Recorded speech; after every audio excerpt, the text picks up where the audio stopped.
கொண்டக்கடலை குழம்பு.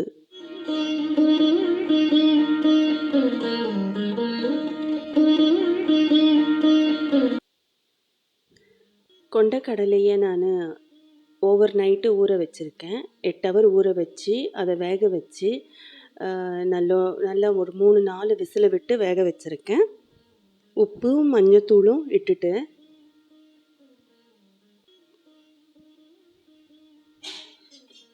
இதை அப்படியே வச்சுட்டு நான் இப்போ மசாலா தயாரிக்கணும் குழம்புக்கு. அதுக்கு வேண்டியது ஃபஸ்ட்டு நான் ஒரு 6 பல்லு பூண்டும் ஒரு 6 சின்ன வெங்காயம் எடுத்திருக்கேன். நல்லா உரிச்சிட்டேன். கொஞ்சம் கழுகிக்கிறேன். ஒரு கைப்பிடி அளவு இருந்தால் மதி. தண்ணியாக வேணும்னா ஒரு கைப்பிடி அளவு மதி. கொஞ்சம் திக்காக வேணுங்களே இன்னும் கொஞ்சம் சேர்த்துக்கங்க. நம்ம தேங்காய் எப்படியும் சேர்க்க தான் போகிறோம். பூண்டு ஒரு ஒரு ஒருத்தருக்கு பூண்டு வாசனை பிடிக்காதுன்னா கொஞ்சம் கம்மி பண்ணிக்கங்க.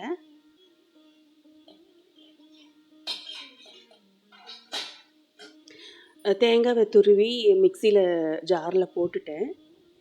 போன வீடியோ நீங்கள் பார்த்துருந்தா உங்களுக்கு தெரியும். ஓகே, இந்த மிக்சி ஜாரில் இப்போது இந்த தேங்காயும் துருவின தேங்காய், பூண்டு, பின்ன சின்ன வெங்காயம், அதோடு நான் சின்ன ஜீரகமும் ஒரு ஸ்பூன் அளவுக்கு சேர்த்துருக்கேன். இது பாருங்கள், இந்த அளவு தான். நல்லா அரைச்சிக்கலாம். இதை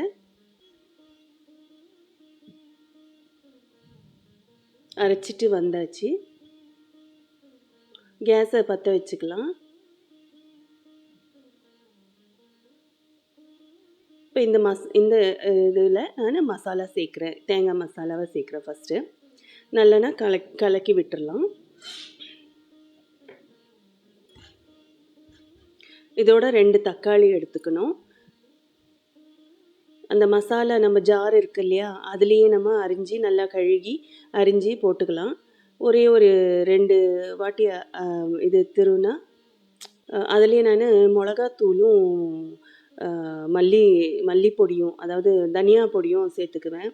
அப்போ அந்த என்ன ஆகுதுன்னா, அந்த தக்காளியோட ஜூஸு வெளியெல்லாம் தெரிக்காமல் இருக்கும். அப்போ அதோடு இல்லாமல் நல்லா மிளகாத்தூளெல்லாம் நல்லா கலந்துக்கும், ஜூஸில் கலந்துக்கும். அப்போ இது எங்கள் மாமியார் சொல்லி கொடுத்தது. இந்த மாதிரி நம்ம செஞ்சோம்னா ருசியும் செப்பரேட்டாக தான் நல்லா தான் ஆகுது. இந்த மாதிரி செஞ்சாக்கா நீங்கள் செஞ்சு பாருங்கள். இந்த மாதிரி அரைச்சிட்டு செஞ்சு பாருங்கள். இப்போ இதில் நான் இப்போ மிக்சியை அரைச்சிட்டு நல்ல என்ன அழகான கலரு பாருங்கள், ஸ்மெல்லும் சூப்பர். அப்புறம் இப்போ நான் இந்த மசாலாவை நல்லா அந்த குழம்புல சேர்த்துடுறேன். இதை நல்லா நம்ம இது கொண்டக்கடலை வெந்திருக்கிறதுனால நம்ம ப்ரெஷர் வைக்கண்டா. நம்ம அப்படியே வச்சு நல்லா கொதிக்க வச்சோம்னா ருசி அதிகமாகும். ப்ரெஷர் குக்கர்லேயும் மூடி வச்சிடுறாங்க சில பேர், எல்லாத்தையும் ஒன்றா சேர்த்து வைக்கிறாங்க. அது வேறு டேஸ்ட்டு கொடுக்கும். அதுவும் இல்லாமல் சமயமும் சேவ் ஆகும். அந்த மாதிரி அதுவும் நான் செஞ்சுருக்கேன். எல்லாத்தையும் ஒன்றா வச்சு ப்ரெஷர் குக்கரில் ஒரு 5 விசில் வச்சோம்னா எல்லாம் ஒருமிச்சு தாளிச்சிட்டோம்னா நல்லா தான் இருக்கும். இதுவும் வேறு டேஸ்ட்டு. இது எங்கள் மாமியாருக்கு பிடிச்ச ஒரு ஸ்டைலு. அப்போ நான் இந்த மாதிரி செய்வேன். இது நல்லா கொதிக்க அந்த மசாலா வாசனை எல்லாம் போய் கொஞ்சம் திக்னஸ்ஸு கொடுக்கும். அந்த திக்னஸ்ஸு மாத்திரம் இல்லை, அதில் ஒரு செம டேஸ்ட்டும் இருக்கும். அதில் நீங்கள் ட்ரை பண்ணுங்கள் நெக்ஸ்ட் டைமு. திறந்து வச்சு கொதிக்க வைக்கும்போது அது வேறு டேஸ்ட்டு கொடுக்கும். இப்போ நான் அடுத்தது இதுக்கு தேவையான தாளிக்க தேவையான எல்லா ஐட்டம்ஸும் எடுத்து வைக்க போகிறேன்.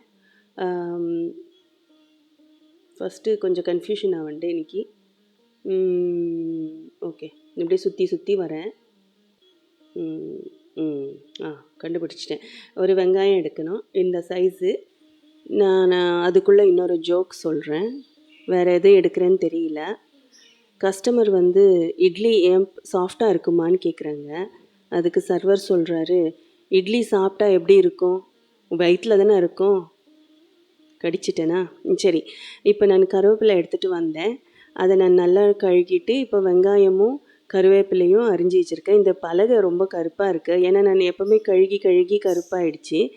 இதை தூக்கி போட்டுட்டு வேறு வாங்கணும். இப்போ வந்து நான் வெங்காயத்தை அரிஞ்சிக்கிறேன். அந்த முறத்தை அப்படி வச்சுட்டு அந்த தோலெல்லாம் அதில் போட்டுக்கிறேன். மேடையிலெல்லாம் ஆம், குப்பையாகாமல் இருக்கிறதுக்கு. நல்லா பொடியை இந்த மாதிரி ஃபாஸ்ட்டாக அரைச்சிக்கோங்க. சாரி, இந்த வீடியோ தான் ஃபாஸ்ட்டு. அப்புறம் கருவேப்பிலை நல்லா கழுகி உருவி வச்சுக்கோங்க. இந்த குழம்ப பார்க்கும்போது இன்னும் நல்லா கொதிக்கணும்னு நினைக்கிறேன். கொஞ்சம் தண்ணியாக தான் இருக்குது. இன்னும் திக்னஸ்ஸு கொடுக்கணும். அது நம்ம இன்னும் திக்னஸ்ஸு கொடுக்கறதுக்கு ஒரு 15 நிமிஷம் தேவைப்படுதுன்னு நினைக்கிறேன். 15, 20 நிமிஷம் தேவைப்படும். அதை நம்ம இன்னும் கொதிக்க விடலாம். அதுக்குள்ளே உங்கள்கிட்ட ஒரு கேள்வி கேட்குறேன். நீங்கள் என்ன நினைக்கிறீங்க? குழம்ப திறந்து வச்சு இது கொதிக்க வச்சா டேஸ்ட்டு கூடுமா? இல்லை மூடி வச்சா கூடுமான்னு அதுக்கு கமெண்ட் பண்ணுறீங்களா? 10 minutes later. 15 நிமிஷம் ஆயிடுச்சு. நல்லா கொதிச்சிருச்சு. இப்போ நான் இதை வந்து தாளிச்சுக்கிறேன். வானலியை கேஸில் வச்சு நல்லா சூடாக்கி அதில் நம்ம எண்ணெயை ஊற்றலாம். அன்பர்களே, எனக்கு உங்களோட ஆதரவு ரொம்ப தேவை. கொஞ்சம் சப்ஸ்கிரைப் பண்ணுங்கள். நான் இந்த மாதிரி சமையலெல்லாம் நான் போடலான்னு இருக்கேன். அதுவும் மட்டும் இல்லாமல் ட்ராவலிங்கு இன்னும் வீடியோஸ் எல்லாம் போடலான்னு இருக்கேன். உங்களோட சப்ஸ்கிரிப்ஷனும் லைக்கும் பின்ன கமெண்ட்லும் என்னை என்கரேஜ் பண்ணி எனக்கு ஊக்குவிங்க. தேங்க்யூ. இப்போ அந்த கடாயில் நான் எண்ணெய் ஊற்றியாச்சு. இந்த எண்ணெயில் கொஞ்சம் நான் மூடி வச்சிடுறேன். ஏன்னா மேலே கேமரா இருக்கனால எண்ணெய் தெரிச்சா கொஞ்சம் ஒரு ட்ராப்பு தண்ணியும் அதில் இருந்துச்சு. உங்களுக்கு தெரியும் எண்ணெயும் தண்ணியும் சேர்ந்தா என்ன ஆகும்னு. அப்போ அதுக்காக நான் கொஞ்சம் மூடி வச்சுட்டு நல்லா காயிற வரலாம் காத்துட்ருக்கேன். கடுகும் எல்லாம் போடலாம். இப்போ நல்லா காஞ்சிருச்சு, புகை வர ஆரம்பிச்சிருச்சு. நான் ஃபாஸ்ட் ஃபார்வர்ட் பண்ணிட்டேன். இப்போ இதில் வந்து நம்ம கடுகு போட்டுக்கலாம். கடுகு நல்லா வெடிக்கும் வரையில் நான் அதை மூடி வச்சுக்கிறேன். அப்புறம் இதில் கொஞ்சம் நான் ஜீரகமாக அது இந்த வெந்தயமும் போட்டுக்கிறேன். வெந்தயம் ரொம்ப நல்லது.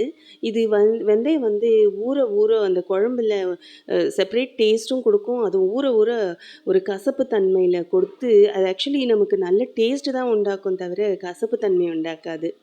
அதுவும் இல்லாமல் டயபெட்டிஸ்க்கெல்லாம் அது நல்லது. இப்போ நல்லா கடுகு வெடிச்சிருச்சு. வெடித்த உடனே அடுத்தது கருவேப்பிலை போட்டாலும் நல்லா வெடிக்கும். இப்போ ஒருத்தர் இப்போ வந்து என்ன பண்ணுறாங்கன்னா வெங்காயம் போட்டுட்டு கருவேப்பிலை போடுறாங்க. அது வந்து எனக்கு என்னமோ இன்ட்ரெஸ்ட் இல்லை. ஒரிஜினலாக இருக்க தான் நான் ஆசைப்பட்றேன். ஏன்னா கருவேப்பிலை போட்டால் தான் அது வெடிக்கிறதுல தான் அந்த எண்ணெயில் அந்த கருவேப்பிலையோட சுவை இறங்கும். வெறுதே அப்புறமா போடுறதுல பிரயோஜனம் இல்லைன்னு நான் நினைக்கிறேன். அதில் வந்து நம்ம இப்போ வெங்காயம் பொடியாக அரிஞ்சு வச்ச வெங்காயம் போட்டுக்கலாம். இது நல்லா செவக்கும் வரையில் நான் காத்திருக்கணும். இது செவக்காமல் கூட நம்ம தாளித்து போடலாம். கொஞ்சம் வதங்கின அப்புறம் அதில் ஒன்றும் பெரிய விஷயம் இல்லை. என்னென்னா செவந்தாக்க ஒரு நல்ல ஒரு சுவை கிடைக்கும். ஒருத்தர் ஜஸ்ட்டு டிரான்ஸ்பரண்ட்டாக இருந்தால் போதும்னு போட்டுடுறாங்க. அதுவும் ஓகே தான். பட் நல்லா ப்ரௌன் ஆயாலே அதில் வெங்காயத்தோட ஸ்வீட்னஸ்ஸு சேர்ந்து அந்த குழம்போட ஸ்வீட்னஸ்ஸை அதிகமாக்கும். அப்போ மிளகாத்தூளை நிறையா போட்டோம்னா இந்த வெங்காயத்தோட ஸ்வீட்னஸ்ஸு நமக்கு அது தூக்கி கெடுக்கும். நல்லா கரெக்டாக இருக்கும். இப்போ நான் அது கொஞ்சம் நேரம் வெயிட் பண்ணி இந்த மாதிரி படபடன்னு வறுத்துட்டோம்னா நல்லா ப்ரௌன் ஆகிடும். நிஜ வாழ்க்கையில் இந்த மாதிரி இருக்க முடியாது. அதனால் வெயிட் பண்ணி தான் ஆகணும்.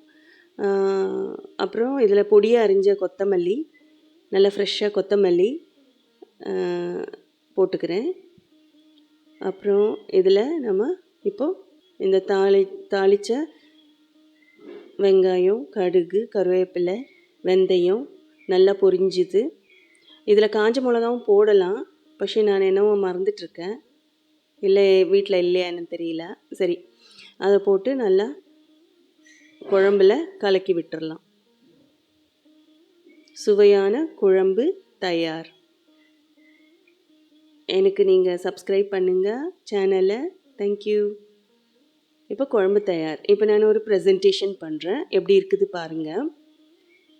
நாங்கள் எங்கள் ப்ரெசன்டேஷனில் இப்போ சாப்பாடு இருக்கு இல்லையா, அதனால் நான் அப்பளமும் பொரிச்சிக்கிறேன்.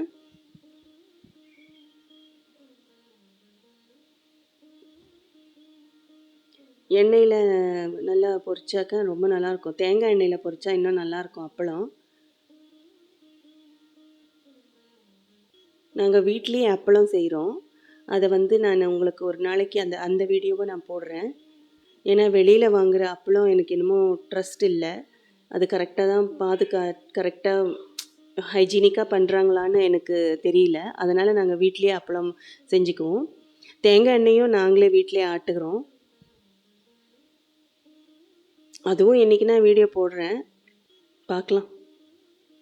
நீங்கள் எனக்கு என்கரேஜ் பண்ணுற மாதிரி எனக்கு நான் போடுறேன்.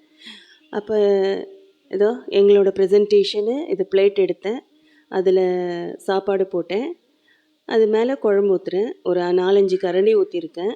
நல்ல பசி போல் இருக்குது. சரி, ஒரு பப்படமும் எடுத்துட்டேன். இப்போ எனக்கு இதான் ப்ரெசன்டேஷனு பாருங்கள். கை நல்லா க்ளீனாக தான் இருக்குது. இறங்கிட வேண்டியது தான். என்னோடய வீடியோவை இவ்வளோ நேரம் வாட்ச் பண்ணதுக்கு ரொம்ப நன்றி. நீங்களும் ட்ரை பண்ணுங்கள்.